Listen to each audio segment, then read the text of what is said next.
About 4,500 years ago, the first stones were brought to the site.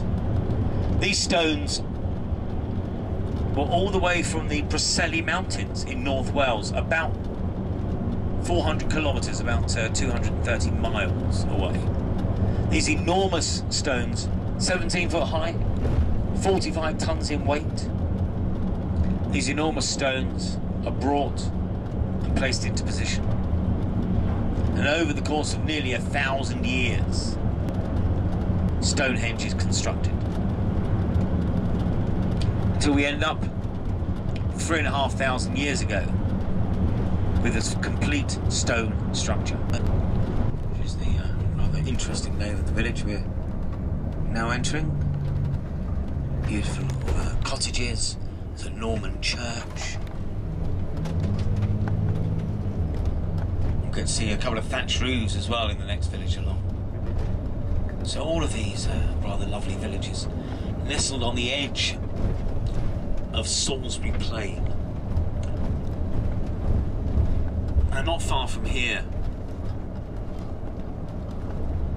about 5,000 years ago, work started on a construction project. And it was a circular earthwork, the original construction project. A ditch with a raised edge, 90 metres in diameter, and it had 56 wooden poles placed into it. And these poles were aligned so that if you stood in the centre of this ditch earthwork and looked out through one of the gaps on dawn at the day of the summer solstice, 21st of June, the longest day of the year, if you looked out this gap, the sun would rise exactly in this gap. And so any day of the year you can look out in this circular earthwork and see where the sun rose, and you know where you are in relation to the summer or the winter solstice. What we've got is a basic solar calendar.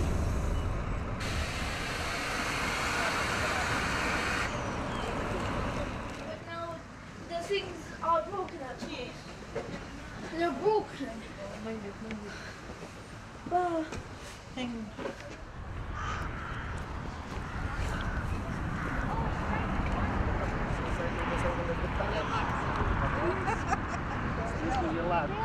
Congelado no meio das pedras.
Okay, let's